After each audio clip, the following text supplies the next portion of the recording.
بسم اللہ الرحمن الرحیم۔ حضرات، مختصر بخاری شریف کی کتاب الاذان اور صفت الصلاۃ میں سے ایک حدیث کا مطالعہ کریں گے۔ مختصر بخاری شریف کی یہ حدیث نمبر 444 ہے اور بخاری شریف کی ترتیب کے لحاظ سے یہ حدیث نمبر 773 ہے، اور فی ظلال الحدیث شرح بخاری شریف کی ترتیب کے لحاظ سے یہ حدیث نمبر 741 ہے۔ اس حدیث کے اوپر بھی امام بخاری رحمۃ اللہ علیہ جو باب لے کر آئے ہیں، الجہر بقراءۃ صلاۃ الصبح، کہ صبح کی نماز میں بآواز بلند قرات کرنا، یعنی یہ عنوان امام بخاری رحمۃ اللہ علیہ نے قائم کیا ہے۔ یہ حدیث ایک تاریخی حدیث ہے جس میں نبی اکرم صلی اللہ علیہ وسلم کی نبوت کا اور سیرت کا اور قرآن مجید کے نزول کا ایک تاریخی واقعہ بیان ہوا ہے، جس میں جنات نے اسلام قبول کیا۔ جنات کا ایک وفد جو ہے وہ وہاں سے گزر رہا تھا اور انہوں نے قرآن مجید کو غور سے سنا، تو نبی صلی اللہ علیہ وسلم اس وقت فجر کی نماز نخلا کے مقام پر پڑھا رہے تھے، تو جنات نے اسلام قبول کیا۔ عن ابن عباس رضی اللہ عنہما قال قال انطلق النبی صلی اللہ علیہ وسلم فی طائفة من اصحابہ عامدین الى سوق عکاظہ وقد حیل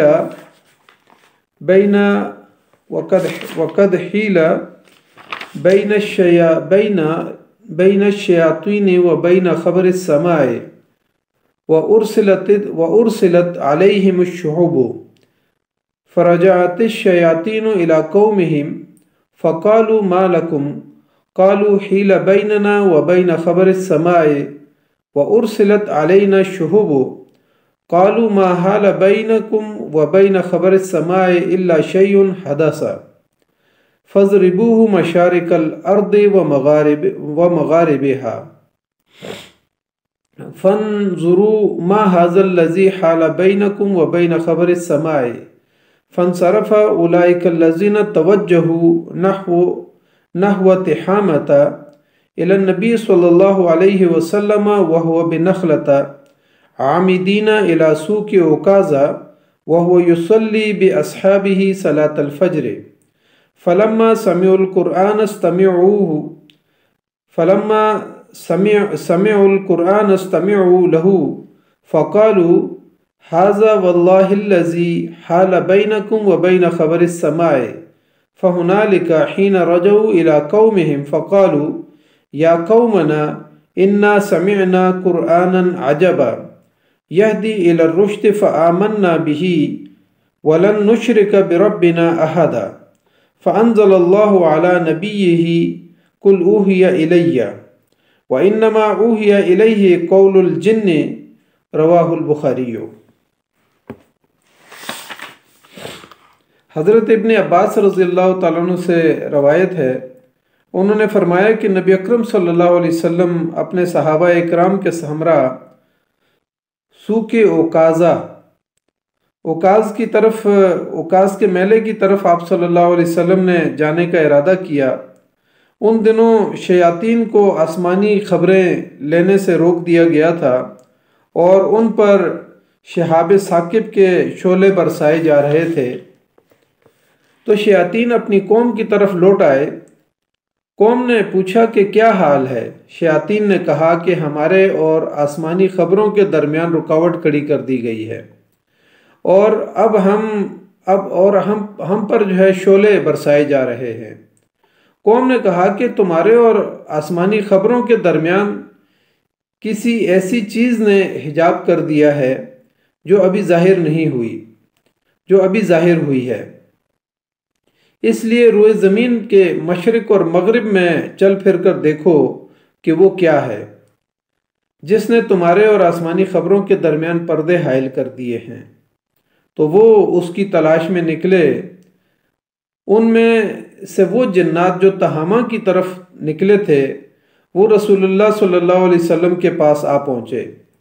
آپ صلی اللہ علیہ وسلم مقام نخلہ میں تھے اور اوکاز کی منڈی کی طرف جانے کی نیت رکھتے تھے۔ اس وقت آپ صلی اللہ علیہ وسلم صحابہ اکرام کو نماز فجر پڑھا رہے تھے۔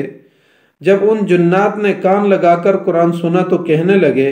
اللہ کی قسم یہی وہ قرآن ہے جس نے تمہارے اور آسمانی خبروں کے درمیان حجاب ڈال دیا ہے۔ اسی مقام پر وہ اپنی قوم کی طرف یہیں سے وہ واپس لوٹ گئے اور کہنے لگے کہ اے بھائیو، ہم نے عجیب قرآن سنا ہے جو ہدایت کا راستہ بتاتا ہے، چنانچہ ہم اس پر ایمان لے آئے ہیں۔ اب ہم ہرگز اپنے اللہ کے ساتھ کسی کو شریک نہیں بنائیں گے۔ تب اللہ تعالیٰ نے اپنے نبی صلی اللہ علیہ وسلم پر یہ صورت نازل فرمائی، قُلْ أُوحِیَ إِلَیَّ، اور آپ کو جنوں کی گفتگو بذریعہ وحی بتائی گئی۔ یعنی یہ ایک تاریخی واقعہ ہے کہ جہاں نبی اکرم صلی اللہ علیہ وسلم فجر کی نماز پڑھا رہے تھے اور جہراً قرات کر رہے تھے، اور اس موقع پہ جنات جو دنیا میں گھوم پھر رہے تھے مشرق اور مغرب کی طرف، کہ کون سا ایسا واقعہ ہو گیا ہے کہ جس کی وجہ سے اللہ تعالیٰ نے ہمارا آسمانوں پر جانا بند کر دیا ہے اور آسمانوں کی خبریں لینے کا جو ہے نا ہمارے اوپر پابندی لگ گئی ہے۔ تو تہامہ کے مقام کی طرف آنے والے جنات نے نبی اکرم صلی اللہ علیہ وسلم کی فجر کی نماز کو دیکھا۔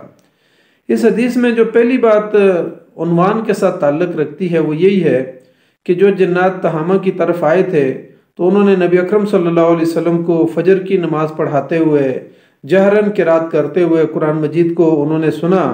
نبی اکرم صلی اللہ علیہ وسلم کی زبان مبارک سے، اور پھر اس کو سمجھا اور خود وہ اس کے اوپر ایمان لے آئے، اور انہوں نے کہا کہ یہ قرآن تو ہدایت دینے والا ہے، اور ہم اللہ رب العزت کے اوپر اور نبی اکرم صلی اللہ علیہ وسلم کے اوپر اور خود قرآن کے اوپر وہ ایمان لے آئے، اور اپنی قوم کو جا کے کہا کہ بتایا کہ اس طرح سے نبی صلی اللہ علیہ وسلم کی بعثت ہوئی ہے اور ان پر قرآن مجید نازل ہو رہا ہے، اور پھر قرآن کی انہوں نے تعریف کی جو سورہ جن کے اندر تفصیل کے ساتھ آتی ہے۔ اس حدیث سے یہ بھی ثابت ہوتا ہے کہ جنات اور شیاطین، اس کا مطلب یہ ہے کہ وہ بڑھتے بڑھتے اور چلتے چلتے آسمانوں تک جو ہے نا وہ چلے جاتے تھے، اور آسمانوں میں سے خبریں جو ہے نا یعنی فرشتوں کی باتوں کو سن کر وہاں سے وہ خبریں لے لیتے تھے کہ دنیا والوں کے بارے میں کیا فیصلے ہو رہے ہیں۔ لیکن اب چونکہ نبی صلی اللہ علیہ وسلم کی بعثت ہو گئی تھی اور قرآن مجید کا نزول ہو رہا تھا، اس لیے جنات کا آسمانوں پر جانا اور سنگن لینا جو ہے نا اس کو بند کر دیا گیا تھا، اور جیسے جنات بڑھتے بڑھتے چلتے چلتے آسمانوں پہ پہنچتے تو ان کے پیچھے ایک ستارہ ٹوٹ کے شہاب ثاقب کی صورت میں آگ کا شعلہ بن کے ان کو جلا دیتا تھا اور مار دیتے تھے، اور وہ واپس جو ہے نا زمین کی طرف لوٹ آئے۔ اس حدیث میں شہاب ثاقب کا تذکرہ ہے کہ انہوں نے کہا جنات نے کہ ہمارے پیچھے آگ کے شعلے جو ہے نا برسائے جاتے ہیں، اور شہاب ثاقب جو ہے نا وہ ٹوٹ کے ہمارے پیچھے آ جاتا ہے۔ تو اس پر جو ہے نا محدثین اور مفسرین اور سائنس نے جو اردو لغات کے اندر جو کچھ لکھا ہے وہ یہ ہے کہ ایک چمکدار شعلہ ہوتا تھا جو ایک ستارہ ٹوٹ کے ان شیاطین کے پیچھے جو ہے نا لگ جاتا تھا، اور وہ ان شیاطین کو جو ہے نا جلا دیتا تھا، اور انہوں نے جو ہے نا یعنی آسمانوں کے اوپر اتنا حفاظتی نظام تھا کہ شیاطین کا جو ہے نا اوپر کی طرف چڑھنا اور آسمانوں کی سنگن لینا ان کے لیے مشکل ہو گیا تھا، اور وہ خود شیاطین جو ہے وہ سورہ جن کے اندر یہ بات کہتے ہیں، اِنَّا لَمَسْنَا السَّمَاءَ فَوَجَدْنَا مُلِئَتْ حَرَسًا شَدِيدًا وَشُعُبًا۔ انہوں نے کہا کہ جنات یعنی خود کہتے ہیں کہ ہم نے آسمانوں کو چھو کر دیکھا تو ہم نے اس میں جو ہے نا سخت شدید جو ہے نا وہ محافظ پائے، اور شعلوں سے جو ہے نا وہ بھرا ہوا اس کو پایا، یعنی حفاظتی انتظام بہت زیادہ ہو گیا تھا، اور وہاں پر محافظ مقرر کر دیے گئے تھے، اور جیسے ہی جنات اوپر چڑھتے ان کے پیچھے شعلے لگ جاتے تھے۔ شیاطین کے پیچھے یہ شہاب ثاقب کا لگ جانا اور آسمانوں پر ان کا جانا منع کر دینا، دراصل اس سے جو ہے نا شیاطین بڑے پریشان تھے، اور انہوں نے کہا کہ مشارق اور مغارب کی طرف جا کے دیکھو کہ دنیا میں کون سا ایسا واقعہ رونما ہو گیا ہے کہ جس کی وجہ سے ہمیں آسمانوں کی طرف ہمارا جانا مشکل ہو گیا ہے۔ اب محدثین اور مفسرین نے یہاں پر یہ یعنی جنات اور شیاطین کا تذکرہ کیا ہے، اور اس حدیث کے اندر جنات اور شیاطین کا تذکرہ ہو رہا ہے، تو حضرت عبداللہ بن عمر بن عاص رضی اللہ تعالیٰ عنہ فرماتے ہیں کہ یہ جو جنات ہیں اللہ تعالیٰ نے حضرت آدم علیہ السلام سے جب آدم علیہ السلام کو پیدا کیا تو اس سے 2000 سال پہلے جنات کو پیدا کیا اور وہ زمین پر رہتے تھے. اور پھر خاص طور پر جن جو ہے جو ان کا یعنی سردار تھا یا ابلیس تھا وہ جو ہے نا فرشتوں کے ساتھ جو ہے نا رہتا تھا. اور اسی طریقے سے حضرت ابن عباس رضی اللہ تعالیٰ نے فرمایا کہ جنات زمین پر رہتے ہیں اور فرشتے آسمانوں پر رہتے تھے. جنات پر جو ہے نا آیا موت آتی ہے یا نہیں آتی اس کے بارے میں محدثین، اور آیا وہ جنت میں داخل ہوں گے یا نہیں ہوں گے، تو فرمایا کہ جو جنات ہیں ان کے اوپر موت آتی ہے. البتہ جو شیاطین ہیں، سرکش جو جنات ہیں، جو ابلیس، ظاہر سارے ابلیس کی ذریت میں سے ہیں، لیکن کہا کہ ان کے اوپر جو ہے نا موت نہیں آتی. البتہ جب ابلیس مرے گا قیامت والے دن یا بالکل آخر میں جب قیامت واقع ہوگی تو اس موقع پہ جب ابلیس مرے گا تو اس کے ساتھ یہ جنات جو ابلیس ہیں ان میں سے شیاطین ہیں وہ بھی مر جائیں گے. امام حسن بصری رحمۃ اللہ علیہ فرماتے ہیں کہ جنات جنت میں داخل ہوں گے. ظاہر اگر وہ نیک اعمال کریں گے، اسلام قبول کریں گے تو اس کے بعد وہ جنت میں داخل ہوں گے. جبکہ ان کے مقابلے پہ مجاہد کے نزدیک جو ہے وہ یہ کہتے ہیں کہ یہ جنت میں داخل نہیں ہوں گے. اور انہوں نے کہا کہ جنات میں سے جو مومنین ہوں گے اور نیک ہوں گے ان کی صرف جزا صرف اتنی ہوگی کہ ان کو عذاب جہنم سے بچا لیا جائے گا، اور ان کو جو ہے نا یعنی ان کی جزا صرف اتنی ہوگی اور ان کو جنت میں داخل نہیں کیا جائے گا.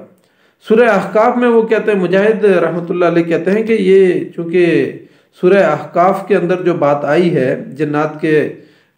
وفد جو اپنی قوم کی طرف گیا تو انہوں نے کہا کہ یعنی انہوں نے خود اپنی قوم کو جو بات بتائی، یعنی سورہ احقاف کی آیت نمبر 31 کے اندر، یا قومنا اجیبوا داعی اللہ و آمنوا بہ یغفر لکم من ذنوبکم و یجرکم من عذاب علیم.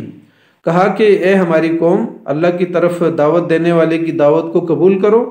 اور اس پر ایمان لاؤ، اللہ تمہارے بعض گناہوں کو بخش دے گا اور تم کو دردناک عذاب سے پناہ دے گا. تو یہاں پر کہا کہ مجاہد یہ کہتے ہیں کہ یہاں پر چونکہ وہ ایمان لانے کی بات ہوئی، نیک اعمال کی بات ہوئی، ان کی مغفرت کی بات ہوئی اور ان کو عذاب علیم سے بچانے کی بات ہوئی، اور یہاں پر اللہ نے ان کے ساتھ کوئی جنت میں داخل کرنے کا وعدہ نہیں لیا. البتہ بعض علماء اکرام، فقہا اور محدثین کی رائے یہ ہے کہ نہیں، جنات بھی جس طریقے سے انسان جنت کے اندر جائیں گے تو اپنے اعمال کی وجہ سے جنات کو بھی جنت میں داخل کیا جائے گا اور ان کے مختلف درجات ہوں گے. وہ بطور دلیل جو ہے وہ یہاں پر سورہ انعام کی آیت نمبر 132 کو لے کر آتے ہیں، اور وہاں پہ کہا کہ اللہ تعالیٰ انسانوں اور جنات دونوں کو مخاطب کر کے فرماتا ہے کہ لِكُلِّ دَرَجَاتٌ مِّمَّا عَمِلُوا وَمَا رَبُّكَ بِغَافِلٍ عَمَّا يَعْمَلُونَ. کہا کہ ان میں سے ہر ایک کے ان کے اعمال کے سبب سے درجات ہیں، یعنی جنات اور انسانوں دونوں کو مخاطب کر کے یہ بات کہی گئی ہے کہ جنات اور انسانوں کے اعمال کے سبب اللہ تعالیٰ نے ان کے لیے قیامت والے دن جنت میں درجات رکھے ہیں، اور فرمایا کہ ان کے اعمال سے اللہ تعالیٰ غافل نہیں ہے، یعنی ان کے اعمال سے اللہ غافل نہیں ہے. تو یہاں پر وہ یہ کہتے ہیں کہ جو یعنی جنات ہیں وہ بھی جنت کے اندر داخل ہوں گے. دراصل نافرمان اور سرکش جنات ہی کو شیاطین کہا جاتا ہے، اور یہ ابلیس کی اولاد میں سے ہیں، ابلیس کی ذریت میں سے ہیں. البتہ ان میں سے جو انسانوں کو گمراہ کرتے ہیں ان کو شیاطین کہا جاتا ہے، اور یہ شیاطین یعنی کافر ہوتے ہیں. اگر ان میں سے کچھ جو نیک جنات ہوتے ہیں ان کو صرف جنات کہا جائے گا. البتہ بعض ان میں سے جو انسانوں کے ساتھ رہتے ہیں کہا جاتا ہے کہ یعنی محدثین نے اس کی تفصیل میں لکھا ہے کہ وہ جو ہر وقت انسانوں کے ساتھ رہتے ہیں ان کو عامر کہا جاتا ہے، عامر، اور ان کی جمع جو ہے وہ عمار آتی ہے، اور وہ انسانوں کے ساتھ جو ہے نا رہتے ہیں.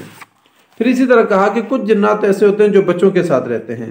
تو ان کو ارواح کہا جاتا ہے، جو بچوں کے ساتھ رہتے ہیں ان کو ارواح کہا جاتا ہے. البتہ انہی جنات میں سے جو ہے وہ کچھ خبیث اور سرکش ہوتے ہیں ان کو شیاطین کہا جاتا ہے، اور کہا کہ اگر یہ سرکشی میں حد سے زیادہ بڑھ جائیں تو پھر ان کو جو ہے نا عفریت کہا جاتا ہے. تو خیر بہرحال یہ جنات کی مختلف اقسام کا جو ہے نا یہاں پر یعنی ان کی اعمال کی وجہ سے اور ان کے اوصاف کی وجہ سے مختلف جو ہے نا نام بتائے گئے ہیں.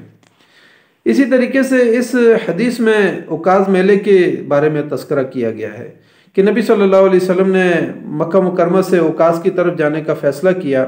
اور آپ نخلہ کے مقام پہ جو ہے نا فجر کی نماز پڑھا رہے تھے صحابہ اکرام کو. تو وہاں پر جنات نے جو ہے نا یہ قرآن مجید کی تلاوت سنی اور وہ ایمان لے آئے۔ دراصل یہاں پر ایک اوکاس کے بارے میں کہا جاتا ہے کہ نبی صلی اللہ علیہ وسلم کو یہاں پر خوشخبری سنائی گئی کہ اوکاس کے میلے میں راستے میں جاتے ہوئے جنات جو ہے نا ایمان لے آئے ہیں۔ تو اوکاس کے بارے میں عربوں کے اندر جو مشہور تھا وہ یہی تھا کہ یہ ہر سال ایک میلہ لگتا تھا، ایک بڑی منڈی لگتی تھی اور وہاں پر سالانہ خرید و فروخت کی جاتی تھی،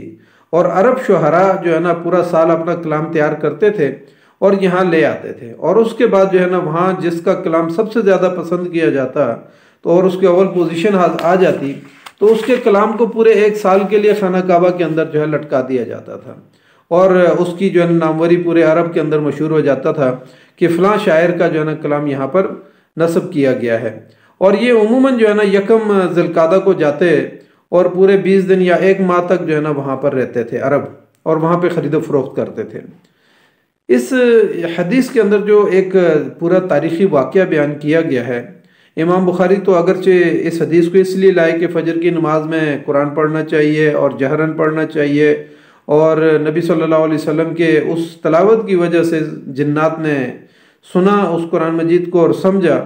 اور پھر اس کے اوپر ایمان لے آئے۔ لیکن اس حدیث کا ایک جو